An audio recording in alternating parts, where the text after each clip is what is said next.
سے پاتے ہیں سب پانے والے، چمک تجھ سے پاتے ہیں سب پانے والے، میرا دل بھی چمکا دے چمکانے والے، میں مجرم ہوا کر مجھے ساتھ لے لو، میں مجرم ہوا کر مجھے ساتھ لے لو، کہ رستے میں ہے جا بجا تھانے والے، تو زندہ ہے واللہ، تو زندہ ہے واللہ، تو زندہ ہے واللہ، تو زندہ ہے واللہ، میرے چشم عالم سے چھپ جانے والے، مدینے کے خطے خدا تجھ کو رکھے، مدینے کے خطے خدا تجھ کو رکھے، غریبوں فقیروں کو ٹھہرانے والے۔ معزز و محترم عاشقان رسول، محبین اولیاء کرام، اللہ پاک کی بارگاہ قدس میں دعا ہے وہ ذات لم یزل آج کی یہ خوبصورت پر نور پر کیف گھڑی جمعۃ المبارک کی اسے اپنی بارگاہ اقدس میں قبول فرمائے، ہمارے گناہوں کی بخشش کا ذریعہ بنائے۔ معزز دوستو، میں نے قرآن مجید فرقان حمید کی ایک آیت مبارکہ کا مختصر سا حصہ آپ کی سماعتوں کی نظر کیا ہے۔ اللہ تعالیٰ ارشاد فرماتا ہے لَقَدْ كَانَ لَكُمْ فِي رَسُولِ اللَّهِ أُسْوَةٌ حَسَنَةٌ، رسول اللہ صلی اللہ علیہ وسلم حضور کی زندگی تمہارے لیے کامل ترین نمونہ ہے، ایسی شاہراہ حیات ہے جس پہ چلتے ہوئے کبھی تمہیں غلطی نہیں لگے گی۔ تم جنت میں جانا چاہتے ہو تو میرے نبی پاک صلی اللہ علیہ وسلم آپ کی حیات طیبہ اسے فالو کرنا شروع کر دو۔ اور یہ عظمت مصطفیٰ بھی ہے کہ اللہ کریم نے حضور کو بھیج کر ہم سے یہ مطالبہ کیا کہ جیسے جیسے میرے محبوب کرتے ہیں ویسے ویسے کرتے جاؤ گے تو جنت میں چلے جاؤ گے۔ تو معیار مصطفیٰ کریم کی ذات کو بنا دیا۔ اب زندگی کے جتنے بھی پہلو ہیں، ہر پہلو میں جب آپ دیکھیں گے تو نبی پاک صلی اللہ علیہ وسلم حضور نے ہر پہلو میں برکتیں ہی برکتیں رکھی ہیں، خیر ہی خیر، جتنے رشتے ناتے ہیں ان میں برکتیں ہی برکتیں ہیں۔ آج کے جمعۃ المبارک پر میں آپ علیہ الصلوۃ والسلام کے اسوہ حسنہ میں سے بچوں کے حوالے سے جو بہترین خوبصورت تعلیمات ہیں وہ بیان کرنا چاہتا ہوں۔ چند باتیں نبی کریم صلی اللہ علیہ وسلم نے فرمایا ادبوا اولادکم علی ثلاث خصال، اپنے بچوں کو تین چیزیں ضرور سکھاؤ، اپنے بچوں کو تین چیزیں ضرور سکھاؤ۔ پہلی چیز حب نبیکم، حضور فرماتے ہیں اپنی اولاد کو تین چیزیں ضرور سکھاؤ۔ پہلی شے اپنے نبی کی محبت انہیں ضرور سکھاؤ، ان کی گھٹی میں حضور کی محبت ڈال دو۔ اور یہ جتنے محافل میلاد ہوتے ہیں، نعت خوانی ہوتی ہے، ختم نبوت کے پروگرام ہوتے ہیں، دیگر اس طرح کی جتنی ایکٹیویٹیز ہیں، یہ اصل میں محبت رسول دلوں میں پیدا کرنے کا ایک طریقہ ہے، ایک ذریعہ ہے کہ اس طرح نسل نو میں حضور کی محبت پیدا ہو جائے۔ حضور نے فرمایا تین چیزیں اپنی اولاد کو ضرور سکھاؤ۔ ایک اپنے نبی کی محبت، حب اہل بیت، دوسرا میرے اہل بیت اطہار کی محبت، اہل بیت اطہار کی محبت و مودت، اور تیسری چیز وعلی تلاوت القرآن، اور تیسری قرآن مجید کی تلاوت۔ یعنی بچوں کو قرآن مجید اچھا پڑھنا آنا چاہیے، تلفظ، مخارج، ادائیگی اچھی ہونی چاہیے۔ یہ تین چیزیں یہ اسلامک کریکولم ہے، اسلامی جو نصاب ہے اس میں یہ تین بنیادی چیزیں ہیں جو ہر باپ پہ لازم ہے۔ استاد نے تو پڑھانا ہی ہے نا، لیکن یہاں پہ سب سے پہلے جن کو حکم دیا گیا ہے وہ والدین ہیں، کیونکہ کہا گیا ہے ادبوا اولادکم، تم اپنی اولاد کو یہ تین چیزیں پڑھاؤ۔ تو پہلے والدین کو کہا گیا ہے کہ تم نے یہ تین چیزیں پڑھانی ہے۔ والدین کے دلوں میں پہلے 3 چیزیں یہ خود ہوگی تو اپنے بچوں کو پڑھائیں گے. تو آپ علیہ الصلوۃ والسلام نے بچوں کی تربیت کے حوالے سے ایک دوسرا جملہ ارشاد فرمایا. حضور نے فرمایا اکرموا اولادکم، اپنے بچوں کو عزت دو. اس جملے کی بھی بڑی ضرورت ہے. میں نے سینکڑوں تقریریں اس موضوع پہ کی ہیں کہ والدین کا احترام کرو، باپ کے چہرے کو دیکھنے سے حج کا ثواب ملتا ہے، ماں کے قدموں تلے جنت ہے. علماء بھی بیان کرتے ہیں ماں باپ کا بڑا مقام ہے. اور ماں باپ کو یہ بھی حکم ہے کہ اکرموا اولادکم، اپنے بچے کو بھی عزت دو. یہ مطلب نہیں ہے کہ باپ ہر وقت بچوں کو گالیاں دیتا رہے، ڈانٹتا رہے، ہر وقت اس کو مارتا رہے. نہیں، ایسا کچھ نہیں ہے. بلکہ باپ دوستوں کے اندر بیٹا بیٹھا ہوا ہے تو اسے گالی دے کے بلائے، اس کے برے نام کے ساتھ اس کو پکارے. ہم نے ایسے بھی معاشرے میں ماں باپ دیکھے ہیں جو اپنے بچوں کو ہر وقت ہر جگہ ذلیل کرتے رہتے ہیں.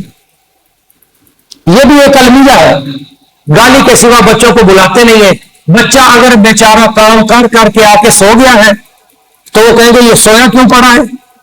ایسے کیس بھی میرے پاس آئے ہیں کہ وہ ماں باپ بچوں کو تنگ کرتے ہیں، سونے نہیں دیتے، آرام نہیں کرنے دیتے. یہ کرو، یہ کرو، یہ کرو. ان کے جو معمولات ہیں یا ان کے جو جذبات ہیں اس حوالے سے ان سے کبھی مشورہ بھی نہیں کرتے. ان کو اس لائق بھی نہیں سمجھتے کہ میں اس کو اپنے پاس بٹھا کر اس سے مشورہ کر لوں. حالانکہ ان کی زندگی کے جو کلیدی معاملات ہیں، زندگی کے کلیدی معاملات میں بھی بعض ماں باپ اپنے بچوں سے مشورہ نہیں کرتے. پڑھائی کے معاملات ہیں، دیگر معاملات ہیں، یہ بھی نہیں جائز. ہاں، اس کو ماں باپ کہتے نہیں میرا بیٹا بے ادبی کر رہا ہے، تو بے ادبی تک پہنچایا بھی تو آپ نے. تنگ آمد بجنگ آمد، ہر وقت جب آپ اس کو گالی دیتے رہیں گے تو اخیر کیا کرے گا؟ وہ سیدھا ہو جائے گا.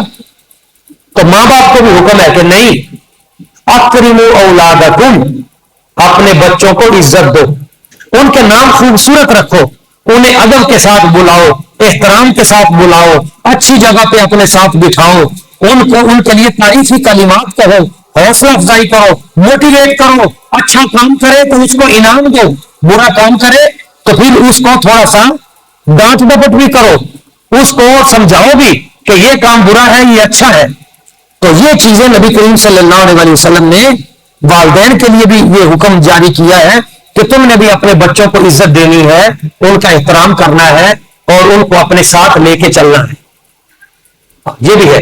اسی طرح آپ علیہ الصلوۃ والسلام نے بچوں کی تربیت کے حوالے سے بچوں کی تربیت بھی کی ہے.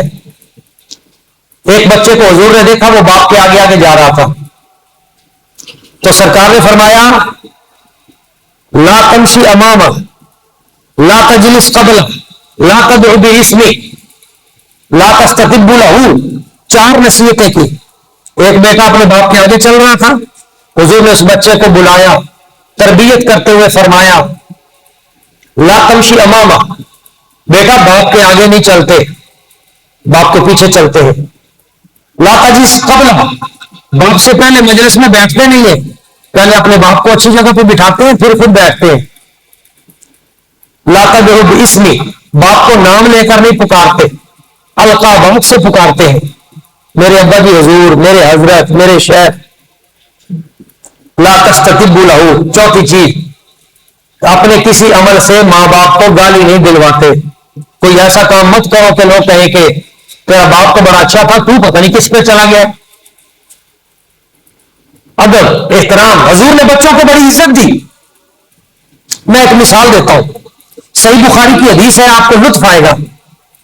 سرکار کی یہ عادت کریمہ تھی کہ حضور کی بارگاہ میں جب بھی کوئی نیا پھل پیش کیا جاتا تو سرکار وہ پھل سب سے پہلے بچوں کو دیا کرتے تھے. بچوں سے محبت فرماتے تھے، بچوں کو وہ پھل دیتے تھے. دودھ کا پیالہ پیش کیا جاتا، حضور روش فرماتے تو پہلے بچوں کو دیتے. ایک دن اسی طرح دودھ کا پیالہ پیش کیا گیا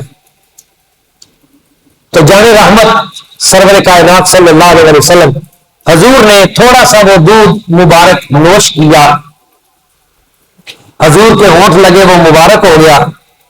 سرکار نے وہ دودھ پی کر دیکھا تو بائیں طرف حضور کے ایک چھوٹا سا بچہ بیٹھا ہوا تھا اور بائیں طرف حضرت ابوبکر صدیق رضی اللہ تعالیٰ عنہ بیٹھے تھے. اتنی بڑی ہستی. اب اس مقام پر صورتحال یہ تھی کہ آپ آقا کریم کی عادت کریمہ تھی کہ آپ دائیں طرف سے شروع کرتے تھے اور دائیں طرف چھوٹا بچہ بیٹھا تھا. دائیں طرف اتنی بڑی علمی نورانی روحانی ہستی حضرت ابوبکر صدیق رضی اللہ تعالیٰ عنہ. اب سرکار آپ کی شفقت و محبت دیکھیے، انصاف دیکھیے، عدل دیکھیے. حضور اب دیکھتے ہیں ادھر بچہ ہے ادھر ابوبکر صدیق ہے. تو سرکار نے اس بچے سے پوچھا کہ بھئی حق تو بنتا ہے تیرا، کیونکہ تو دائیں طرف ہے تو پہلا حق تیرا بنتا ہے کہ دودھ میں تجھے پلاؤں، لیکن اے بچے اگر تم اجازت دو. آئے آئے فرشتے جن کے گھر میں اجازت لے کے آئے، جبریل امین جس گھر میں اجازت کا بغیر نہ آئے، وہ ایک چھوٹے سے بچے سے اجازت لے رہے ہیں. بیٹا اگر تم اجازت دو تو میں یہ دودھ کا پیالہ حضرت ابوبکر صدیق کو نہ پلا دوں. اتنی بڑی ہستی ہے، آپ حیران ہو جائیں گے. وہ بچہ کہنے لگا جی میری طرف سے اجازت نہیں ہے. یہ دیکھے کمال. وہ بچہ کہنے لگا جی میری طرف سے کوئی اجازت نہیں، یہ میرا حق ہے، میں تو بالکل اجازت نہیں دوں گا، میرا حق ہے مجھے دیا جائے. اس پر بھی سرکار ناراض نہیں ہوئے، لڑے نہیں کہ تمہاری کیا اوقات ہے، میں نے تم سے پوچھ لیا ہے تو تم آگے سے اس طرح نہیں. آپ علیہ السلام نے فرمایا نہیں حق تمہارا ہے، اگر تم اجازت نہیں دیتے یہ دودھ تم پی لو. یہ صحیح بخاری کی ہے. کیا مقام ہے، کیا عدل ہے، کیا شفقت ہے حضور کی، کتنی عظمت ہے. سرکار نے وہ پیالہ اس بچے کو پکڑا دیا. اچھا اس بچے نے کیا کیا، جہاں پہ سرکار کے ہونٹ مبارک لگے تھے نا، اس نے اس جگہ پہ ہونٹ لگا کے وہ چوسا اور پیالہ واپس کر دیا. بس حضور میں نے دودھ نہیں پینا تھا، مجھے جس چیز کی طلب تھی وہ مجھے مل گئی. میں تو یہ جگہ چاہتا تھا جس جگہ پہ آپ کے لبھائے مبارکہ لگے تھے، یہ جو آپ کے ہونٹ مبارک جس جگہ پہ لگے تھے، یہ برکت میں کسی اور کو نہیں دے سکتا. یہ عشق تھا، یہ محبت تھی. یہ صحابہ کرام نے اپنے بچوں کے دلوں میں کوٹ کوٹ کر سرکار کا عشق بھر دیا تھا. اتنی محبت. یہ محبت ایک مقام پہ ہمیں نظر نہیں آتی. اگر ہم سیرت کے اس سبق کو پڑھیں، بچوں کے ساتھ سرکار کا پیار، بچوں کا سرکار سے پیار، تو ایک دو چار نہیں آپ کو ہزاروں واقعات بکھرے نظر آئیں گے حضور کی سیرت طیبہ. ایک بچے کے بارے میں حضور کو خبر ملی کہ اس کا طوطا فوت ہو گیا. وہ مسجد میں نماز پڑھنے آتا تھا، پتہ چلا حضور وہ بڑا بچہ غمزدہ ہے، اس کا طوطا مر گیا ہے. تو نبی پاک صلی اللہ علیہ وسلم اس کے طوطے کی تعزیت کے لیے حضور اس کے گھر تشریف لے گئے. وہ بچہ زمین پہ بیٹھا ہوا تھا تو سرکار فرش زمین پہ اس کے ساتھ بیٹھ گئے، اس بچے کو تھپکی دی اور فرمایا یا ابا عمیر ما فعل النغیر، اے ابو عمیر وہ تیرے طوطے نے کیا کیا، اسے کیا ہوا تھا. اس نے بتانا شروع کر دیا حضور ایسے ایسے ایسے. حضور نے تھپکی دینی شروع کر دی. بس سرکار کی چشم محبت سے تھپکی سے اس کا سارا غم دور ہو گیا اور دل خوشیوں سے معمور ہو گیا. اس واقعے میں ہمارے لیے بڑے سبق ہیں کہ کسی بھی بچے کو کبھی بھی اگنور نہ کرو، معمولی نہ سمجھو، اسے ضائع نہ کرو. ہر بچے کے اندر کوئی نہ کوئی جوہر چھپا ہوتا ہے. حضرت امام اعظم ابو حنیفہ رحمۃ اللہ تعالیٰ نے گزرے تو وہاں پہ ایک ترخان تھا، وہ یہ گرانٹیاں تیز کرتے ہیں، یہی ہوتا ہے نا لوہار. تو ان کے پاس ایک بچہ جو ہے نا وہ ہتھیار تیز کر رہا تھا. امام اعظم ابو حنیفہ نے اس بچے کو دیکھا, اس کے کام کی نفاست دیکھ کر آپ نے اس سے ایک دو باتیں کی, اس نے آگے سے جو جواب دیے, امام اعظم ابو حنیفہ آپ سمجھ گئے کہ اس بچے کی صحیح جگہ یہ نہیں ہے.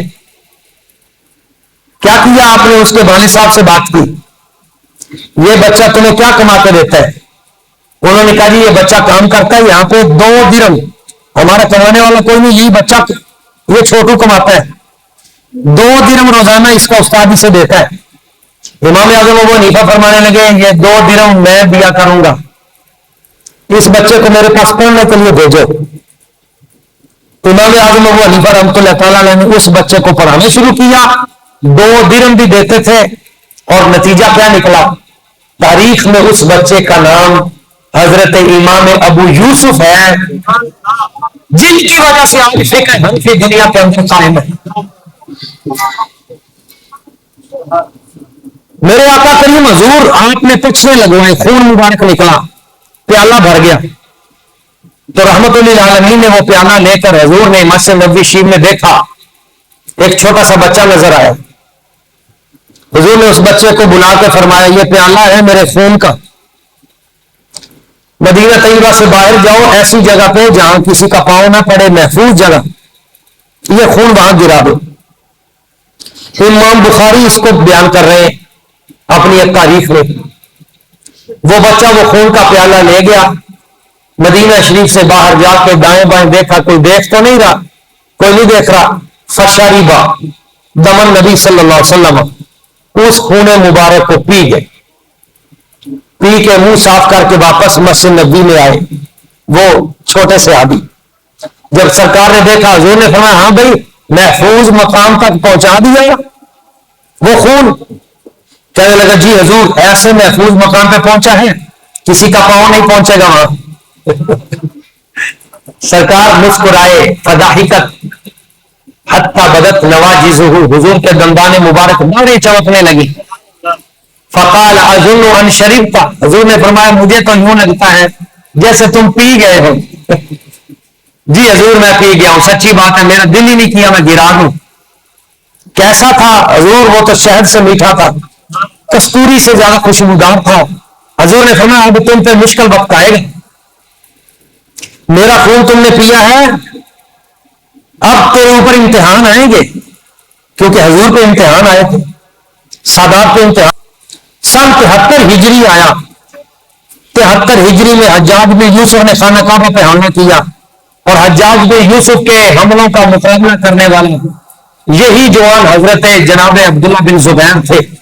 لڑتے رہے, قید ہوئے, 6 ماہ تک ان پہ کھانا پانی بند کر دیا گیا, کوئی پانی کا قطرہ نہیں قریب آنے دیا, کھانا نہیں قریب آنے دیا, اس طرح حصار کیا. مگر جب ان کا چہرہ دیکھا تو چودھویں کے چاند کی طرح چمک رہا تھا, پھول کی طرح تھا. تو کسی نے پوچھا اتنا عرصہ ہو گیا میں کوئی کھایا نہ پیا, لیکن چہرہ کیوں چمک رہا ہے, آپ کو پیاس نہیں لگتی؟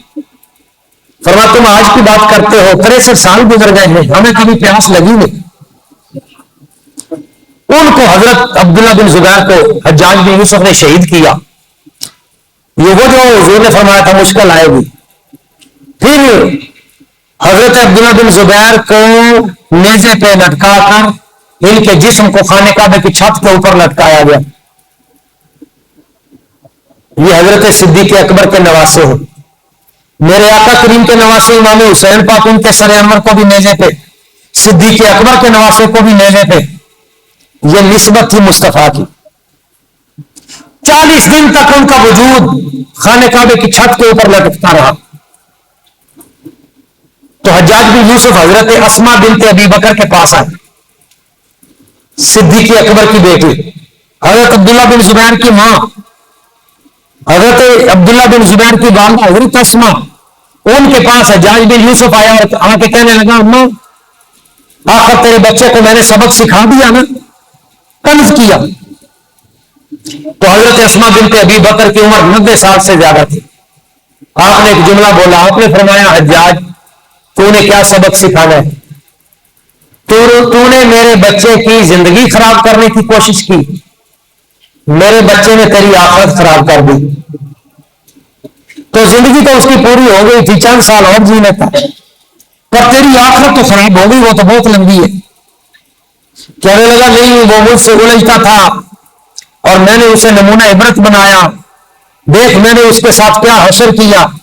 تو حضرت اسما نے بڑا کمال جواب دیا۔ آپ نے فرمایا تو نے کیا حشر کرنا تھا، تو نے کیا حشر کرنا تھا، اللہ نے میرے بیٹے کو اتنی عزت دی ہے کہ خانہ کعبے سے بھی اونچا کر دیا ہے، وہ تو خانہ کعبے سے بھی اونچا پہنچ گیا۔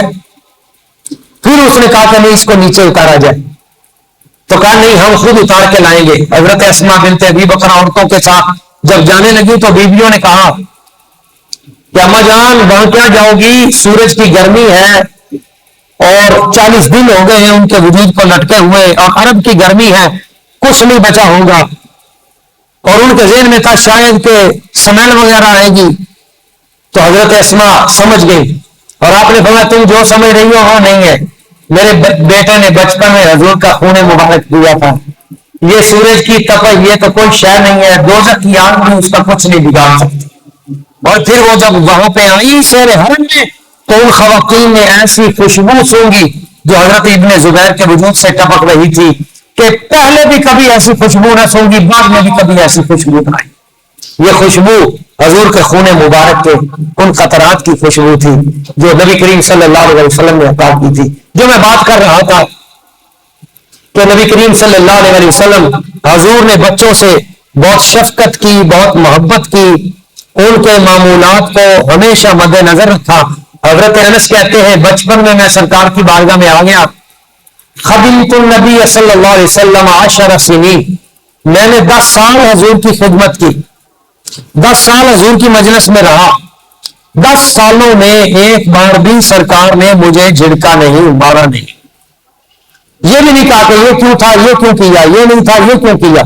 اس طرح آپ علیہ الصلوۃ والسلام نے شفقت کے ساتھ، محبت کے ساتھ ان بچوں کو تیار کیا، محنت کی، اور آخرکار ایک نہ ایک دن وہ اس طرح تیار ہوئے کہ کیسر و کسرا کے تخت و تاج ان کے پاؤں کی ٹھوکروں میں وہ تباہ و برباد ہونے لگے۔